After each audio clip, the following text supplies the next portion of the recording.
Telangana public లో ఒక emotion ని క్యారీ చేయడం కోసమే టీఆర్ఎస్ అనే ఆలోచన కేటీఆర్ చేస్తోంది. ఇఫ్ ఎట్ ఆల్ తన మాట్లాడుతున్న మాటలో బీఆర్ఎస్ పార్టీగా మార్చింది కేసీఆర్. సో కేసీఆర్ ను వివరించినట్టే, కేసీఆర్ ఆలోచన కూడా తప్పుపట్టినట్టు ఆయన. హలో దేవిప్రసాద్ గారు, మీరే మాట్లాడండి సార్.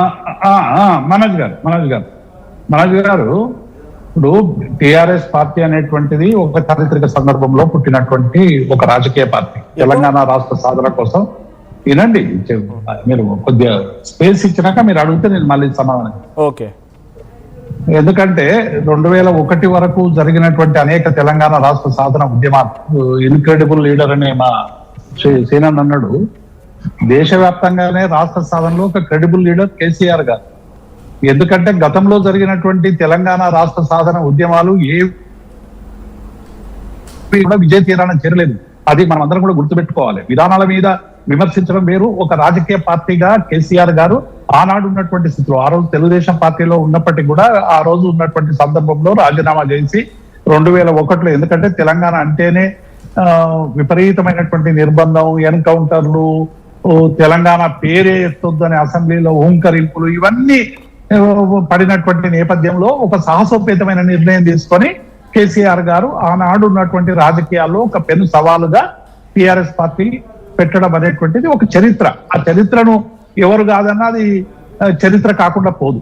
కాబట్టి ఆనాడు తెలంగాణ రాష్ట్ర సాధన కోసం పుట్టినటువంటి ఒక ఒక ఉద్యమ పార్టీ 14 ఏళ్ల పాటు అనేక ఉద్యమాలు, ఒక టిఆర్ఎస్ పార్టీ ఉద్యమం చేయదు కదండి. అన్ని రాజకీయ పార్టీలు, అన్ని ప్రజా సంఘాలు, అనేక కవులు, కళాకారులు, అంతకుముందు 69 ఉద్యమం కంటే ముందు కూడా అనేక మంది కూడా పెద్ద ఎత్తున ప్రాణత్యాగాలు చేసి తెలంగాణ రాష్ట్ర సాధన కోసం ఎన్ని ప్రయత్నాలు చేసినా చివరికి అది రాజకీయ పరమైనటువంటి నిర్ణయం కాబట్టి పార్లమెంట్ లో రాజకీయ పార్టీలను అన్నింటినీ కూడా ఒప్పించి మెప్పించి తీసుకురావాలి రాజ్యాంగబద్ధంగా అనేటువంటి విషయంలో కేసీఆర్ గారు అనేక రకాల, జయశంకర్ గారు, అనేక మంది, అప్పుడు ఉన్నటువంటి అనేక మంది పెద్దలు, కాంగ్రెస్ నాయకులు, బీజేపీలో ఉన్నటువంటి కొంతమంది నాయకులు, అనేక మంది సహకారం వల్ల తెలంగాణ రాష్ట్రం సాధన సాధ్యమైంది అనేటువంటి విషయం అందరికీ తెలిసిందే. దానికి నాయకుడు కేసీఆర్ గారు.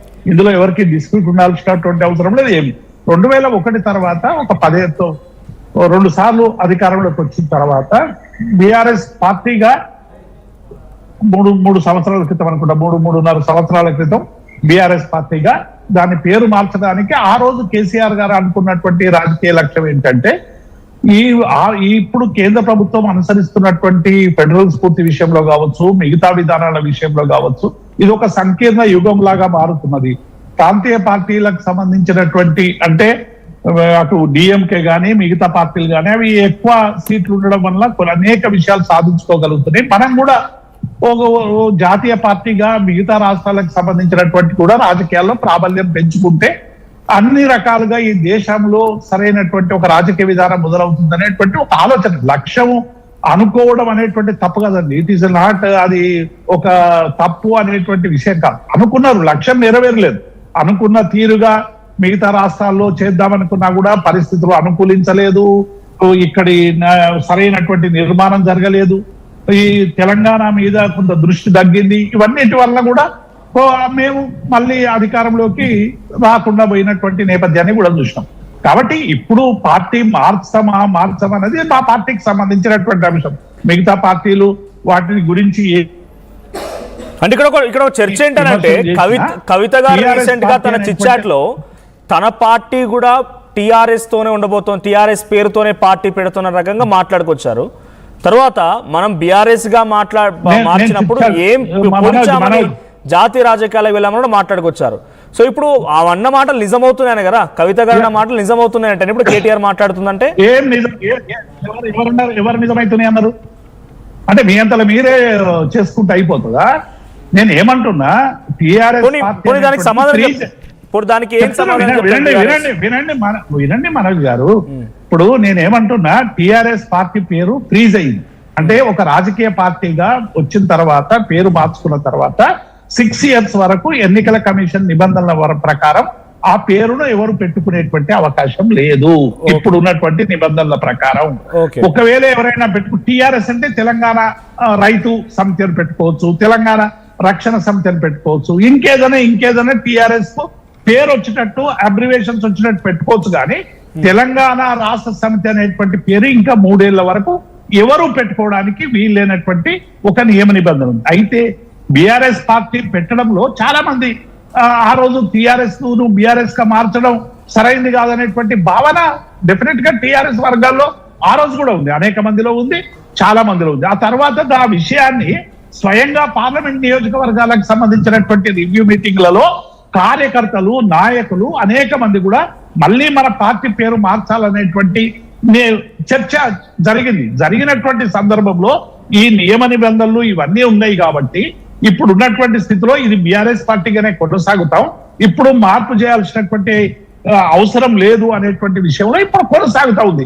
ఇంకా ఇప్పుడు కేటీఆర్ గారు నిన్న చాలా స్పష్టంగా ఏం చెప్పారు మంచిర్యాల సభలో, ఈ డిమాండ్ వస్తా ఉన్నది, కేసీఆర్ గారి దృష్టికి తీసుకుపోయి పార్టీ చర్చించి ఒక నిర్ణయం తీసుకుంటామనేటువంటిది ప్రకటించండు.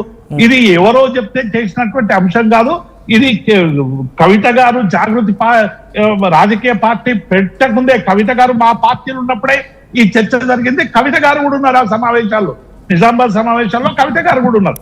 కాబట్టి చాలా మంది మా నాయకుల్లో మళ్ళీ టిఆర్ఎస్ ఉంటుంది, ఎందుకంటే తెలంగాణ పేరు మీద పెట్టినటువంటి పార్టీ కొనసాగాలనేటువంటిది ఉంటుంది. ఇందాక తాడూరి శ్రీనివాస్ గారు మాట్లాడుకొచ్చారు, ద డెమోక్రటిక్ కంట్రీ ఇండియాలో అన్డెమోక్రటిక్ పార్టీ అంటేనే బీఆర్ఎస్. అంటే ఇంతమంది చర్చ జరిపి మీలాంటి వాళ్ళ అస్తిత్వము, మీ యొక్క త్యాగాలు, మీ యొక్క పోరాటాలు మొత్తం కూడా పట్టించుకోలేదు ఆ రోజు. మరి ఆయన మాట ఆయన మాటకి ఏం చెప్తారు రెస్పాన్స్? ఇప్పుడు నేను ఏది ప్రజాస్వామిక పార్టీ అనేది చర్చ పెడదామంటే పెడదాం, నాకేం అభ్యంతరం లేదు. దేశవ్యాప్తంగా ఏ ప్రజాస్వామిక ఉద్యమాల పట్ల, ఏ ప్రజాస్వామిక ఆకాంక్షల పట్ల, ఏ ప్రజాస్వామిక విధానాల పట్ల పార్టీలు కట్టుబడి ఉన్నాయి, ఏ పార్టీలు కట్టుబడి లేవు అనేటువంటి విషయం డెఫినెట్ గా చర్చించాల్సిందే, ప్రజల్లో డెఫినెట్ గా ఉండాల్సిందే. కానీ ఒక రాజకీయ పార్టీ డెఫినెట్ గా ఇంకొక రాజకీయ మా సీనియర్ ఇవాళ బీజేపీ అప్రజాస్వామిక వ్యవహరిస్తాయని మాట్లాడుతున్నారు. ఒక పార్టీ ప్రతినిధిగా ఆయన బీజేపీ లైన్ గా తీసుకోవాల్సి వస్తుంది. కేంద్రీకృత ప్రజాస్వామ్యం ఉంటుంది, 160 మంది ఆమోదించింది, ఆమోదం అవుతుంది. 40 మంది ఆమోదించకున్నా కూడా ఆ కేంద్రీకృత ప్రజాస్వామ్యానికి లోబడి పనిచేయాల్సినటువంటి పరిస్థితి ఉంటుంది ఏ పార్టీలోనైనా. కాబట్టి ఇవాళ బీఆర్ఎస్ పార్టీ అనేటువంటిది డెఫినెట్ గా టిఆర్ఎస్ గా మారుతుందా లేదా 3 ఏళ్ల తర్వాత అనేటువంటిది, అది ఇంకా టైం ఉంది మార్చడానికి. ఒక మాట చెప్పండి, ఒక మాట, బీఆర్ఎస్ పార్టీగా మారిన తర్వాత ఏం కోల్పోయింది బీఆర్ఎస్ పార్టీ? అధికారం కోల్పోయింది, ఇంకా ఏ రకంగా ఆలోచించాల్సి వచ్చింది? ఆ రోజు అంత గొప్ప నిర్ణయం మీరే అన్నారు, దేశ రాజకీయాల్లో ఫెడరల్ సిస్టాన్ని బీజేపీ దెబ్బతీస్తోంది కాబట్టి దాన్ని పునరుద్ధరించే ప్రయత్నంలో భాగంగానే ఇంత గొప్ప ఆలోచనతో పుట్టిన పార్టీ ఎందుకు మళ్ళీ వెనకడుగు వేయాల్సి వస్తుంది? టిఆర్ఎస్ అనే ఆలోచన ఎందుకు కలుగుతుంది? ఇప్పుడు మనోజ్ గారు, రాజకీయ నాయకులు, రాజకీయ పార్టీలు ఆలోచించేటువంటి విధానానికి, ప్రజలు ఆలోచించే విధానానికి మధ్య గ్యాప్ ఉంది కాబట్టి ప్రజలు మమ్మల్ని స్వీకరించలేదు. డెఫినెట్ గా ఒక రాజకీయ పార్టీకి కొన్ని విలువల పట్ల, కొన్ని విధానాల పట్ల నమ్మకం ఉంటుంది, దాన్ని యాక్సెప్ట్ చేయరు. బీజేపీకి 2 సీట్లు వచ్చినాయి జాతీయ పార్టీ ఉన్నప్పుడు కూడా.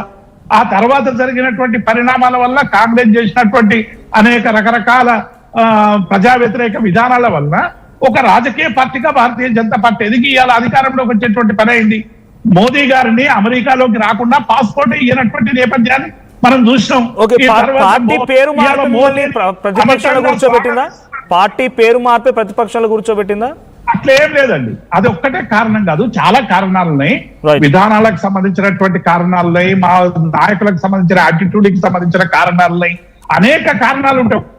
ఓకే, కిరణ్ యాదవ్ గారు పార్టీ మళ్ళీ కారణాలు ఉంటాయి.